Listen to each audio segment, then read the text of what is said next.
By that time, we were bombing in Afghanistan. I said, are we still going to war with Iraq? And he said, oh, it's worse than that. He said, he reached over on his desk, he picked up a piece of paper, and he said, I just got this down from upstairs, meaning the Secretary of Defense's office today, and he said, this is a memo that describes how we're going to take out 7 countries in 5 years, starting with Iraq and then Syria, Lebanon, Libya, Somalia, Sudan, and finishing off Iran. The war with Iran is coming. And not only because of this, I've showed you this before, but they've been planning this since before 9/11. They've been planning all the wars they did. They've done like Libya, Afghanistan, Lebanon, Syria, Iraq. So here it is. Watch this. This is General Wesley Clark. And right after 9/11, he got the 411 on the plan they had already cooked up before 9/11 that they were going to use 9/11 as the excuse to go do, and we only have one country left. Here it is. About 10 days after 9/11, I went through the Pentagon and I saw Secretary Rumsfeld and Deputy Secretary Wolfowitz. I went downstairs just to say hello to some of the people on the Joint Staff who used to work for me, and one of the generals called me and he said, "Sir, you got to come in. You got to come in and talk to me a second." I said, "Well, you're too busy." He said, No. He says, "We've made the decision. We're going to war with Iraq." This was on or about the 20th of September. I said, "We're going to war with Iraq. Why?" He said, "I don't know." He said, "I guess they don't know what else to do." So, hey, remember when we went to war with Iraq and Iran won? You remember that? Okay. I said, "Well, did they find some information connecting Saddam to Al-Qaeda?" He said, No. He says, "There's nothing new that way. They just made the decision to go to war with Iraq." He said, "I guess it's like we don't know what to do about terrorists, but we've got a good military and we can take down governments." And he said, "I guess if the only tool you have is a hammer, every problem has to look like a nail." That's actually not the reason. He's going to tell you the real reason. So I came back to see him a few weeks later, and by that time we were bombing in Afghanistan. I said, "Are we still going to war with Iraq?" And he said, "Oh, it's worse than that." He said, he reached over on his desk, he picked up a piece of paper, and he said, I just got this down from upstairs, meaning the Secretary of Defense's office today, and he said, this is a memo that describes how we're going to take out 7 countries in 5 years, starting with Iraq and then Syria, Lebanon, Libya, Somalia, Sudan, and finishing off Iran. So the last one on the list is Iran, and that's the one that Benjamin Netanyahu is going to get us into that war by hook or by crook. And I'm going to show you some more information right now that shows that that's almost inevitable.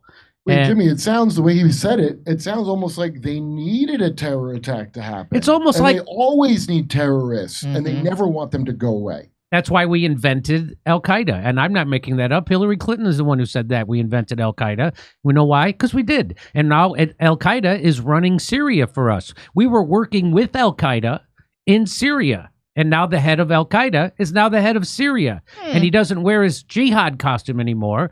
And he wears a blue suit. And he doesn't call himself Jelani anymore. He calls himself, "I'm not a terrorist." And that's a nice thank you for your service, ain't it? Isn't it? Yeah. America decides wars well in advance, just so you know, because it's like a Christmas list. Just get them out of the way. And so here's the first proof that the United States is setting up this negotiation with Iran so that Iran cannot come to a reasonable treaty with us over their nuclear program. This is Witkoff. That's Donald Trump's negotiator with Iran. And here, watch what he says. Well, the president has been very clear. He wants to solve this conflict diplomatically and with dialogue. And that's what they say. That's what Trump says. That's what he's saying. They want to settle this with Iran. By the way, I didn't know we had a problem with Iran. I don't have a problem with Iran. Iran never attacked us, never invaded us. Ain't never going to invade. Let Israel fight it out with them if they want to so bad. What's the problem? Ain't my problem. This is about good luck, Israel. Best of luck to you. This is about Israel, and it's all about how Iran can't be allowed to have a nuclear weapon. But we could have a nuclear weapon. Israel can have nuclear weapons. Pakistan can have nuclear weapons. China, North Korea can have nuclear weapons. Russia can have. But somehow Iran is a special case. So here's what he says. They want to have a diplomatic solution, but guess what? He's given all the signals. He's directly sent letters to the supreme leader. I have been dispatched to deliver that message as well, and I've delivered it. But on the other hand, we have one very, very clear red line, and that is enrichment. We cannot allow even 1% of an enrichment capability. We've delivered a proposal to the Iranians that we think addresses some of this without disrespecting them, and so that's important. We want to get to a solution here, and we think that we will be able to. But everything begins from our standpoint, John, with a deal that does not include enrichment. We cannot have that because enrichment enables weaponization, and we will not allow a bomb to get here. So that You will. Yeah. They have bombs they're going to send there, and there's nothing you could do about them, stupid. So that is what's called a lie. So they're pretending that they want to negotiate a settlement, but they know that's a non-starter. They know that Iran will never agree to that because they had an enrichment program going under the Barack Obama administration where they had lots of inspectors that would come in and make sure they're not using it to build a nuclear bomb. So they don't want to go that route. They just want to say, you don't get to have a nuclear program. Saudi Arabia gets to have a nuclear program. North Korea, Pakistan, China, Russia, Israel, they all get to have nuclear. And of course us. We're the only ones who ever dropped it. And Michael Tracy says, if anyone suspected that the purpose of this negotiating exercise was to set up an impossible endpoint, humiliating Iranian capitulation, and then when Iran balks, which they're going to, use that as the pretext to bomb Iran. We tried to negotiate first. There's growing evidence that your suspicion is correct, that this is all a pretext. Just like October 7th, that Israel and Benjamin Netanyahu funded Hamas and then allowed them to do that attack on October 7th, withheld their military so they could use that as a pretext to go in and do what they always wanted, which was to wipe out the Palestinians in Gaza, flatten it, and take it over, which is what they're doing. Same thing is happening here. That's exactly what. So they're setting a precondition that they know Iran will never agree to. And so then they could use that, just as he said, hey, we tried to negotiate.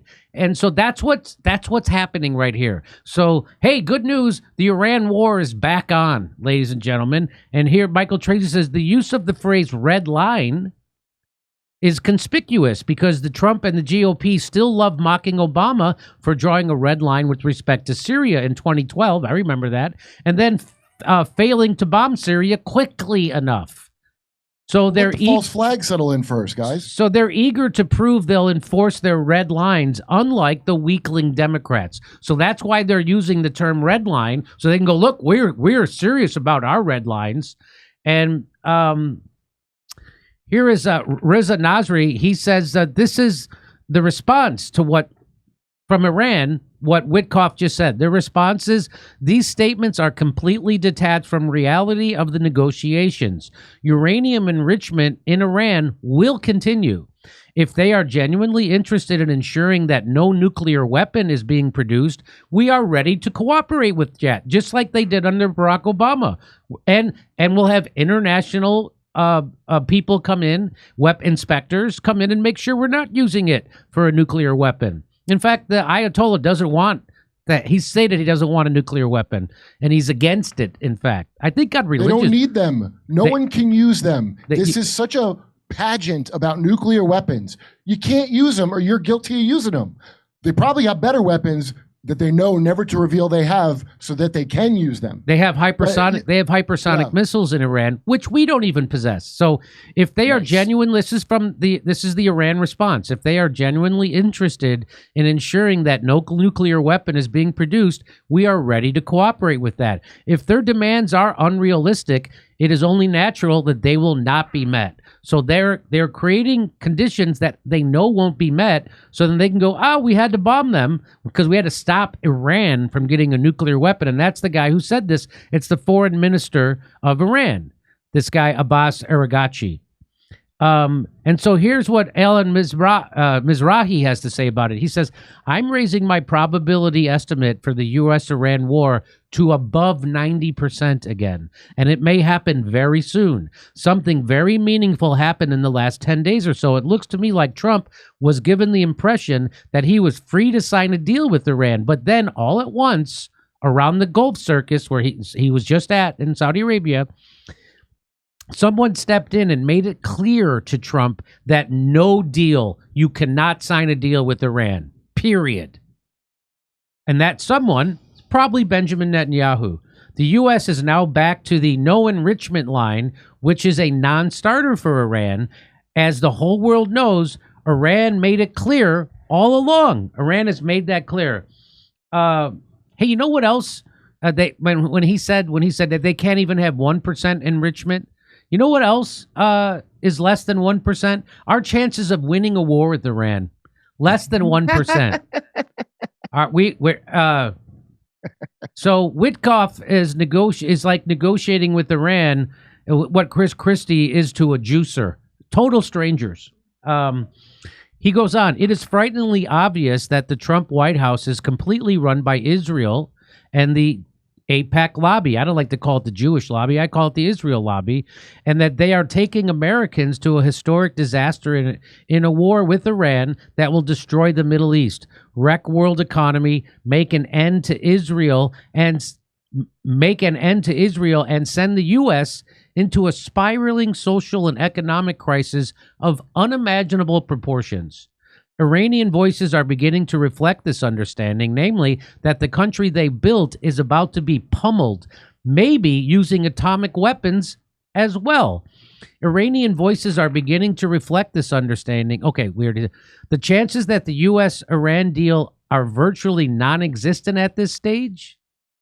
The chances for a U.S.-Iran deal are virtually non-existent at this stage, and I suspect that the last Israeli extermination push in Gaza was partially made to pressure the Trump administration on Iran. Israel is ending the world as we know it. Israel is doing it. Israel. Again, you know he's done it again! That is a fact! You fucking little bastard! He's done it again! You dirty bastard! You've done it again! So here is more proof that the deal with Iran is not going. They're not going to reach a deal with Iran, and the United States is going to initiate a war. And don't be surprised if there's what they call a false flag, meaning, oh, it looked like Iran attacked us first. That is going to be a false flag. They might attack a military base or an installation or Israel, but that will have been done by Israel or the CIA or the Mossad or all of them. And it might even be here in the United States. And because that would really, just like 9/11, it got real. People were really thirsty, bloodthirsty for revenge after 9/11, which is why we were allowed to do what we did in Iraq, even though Iraq had nothing to do with 9/11. So right here, Hamas says, so Witkoff personally promised Hamas to lift the Gaza blockade in exchange for Eden Alexander. You know how when Trump got the last remaining American hostage, prisoner of war, when he got him released, the reason why Hamas agreed to that was because Witkoff promised Hamas that we're going to lift the Gaza blockade. We're going to give you humanitarian aid. We're going to give you medicine, food, and water. Well, guess what? They broke it. They broke that.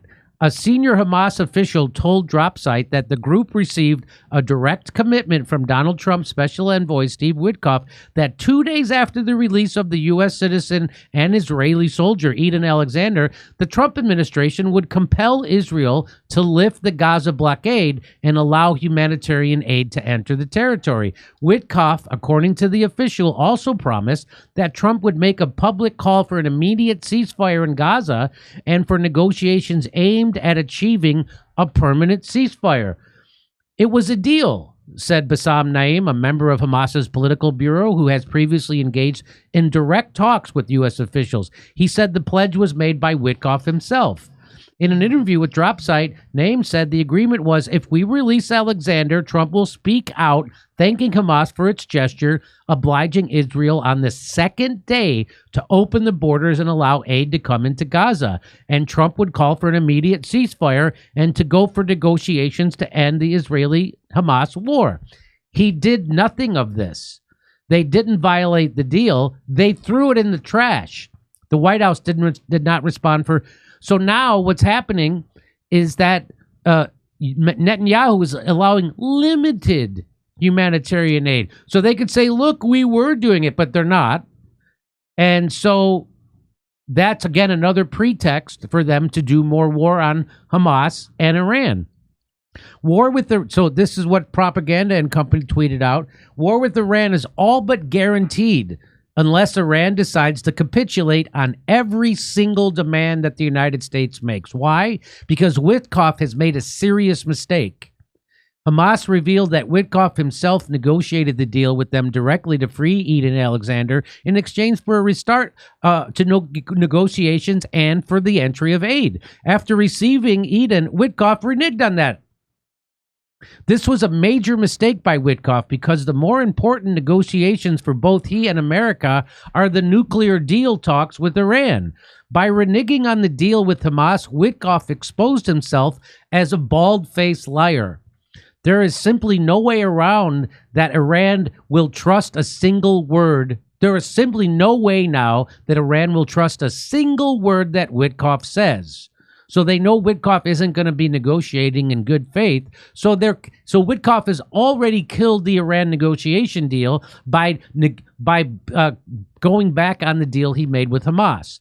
The Ayatollah has warned Iran that America cannot be trusted and that Witkoff has just validated and confirmed that by lying to Hamas on something as basic as a renewed attempt to discuss a ceasefire and the entry of food and medicine to a besieged people.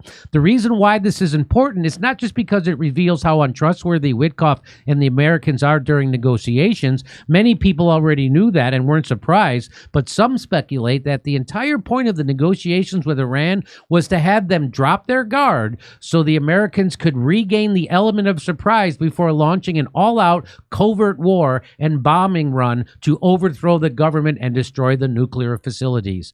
By lying to Hamas, Witkoff blew his cover and has given Iran confidence in their understanding of Americans' true intent regarding the negotiations. What happens next? Most likely a series of back-and-forth negotiations where goalposts move and the same old items are repeatedly agreed to, such as reducing uranium enrichment and allowing technical teams to discuss execution.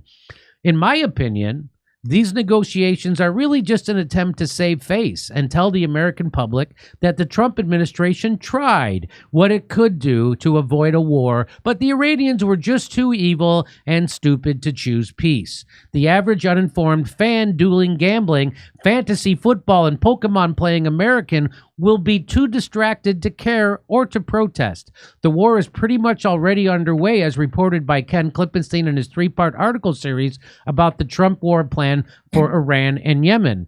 I just returned from a trip to Tehran, and after speaking to some locals, I can tell you that they also believe the war has already started. In fact, they believe it started a year ago when Raisi mysteriously died in a helicopter crash. Now, that was the president, Ibrahim Raisi, died in May of 2024 in a helicopter crash while returning from a dam inauguration near the Azerbaijan border.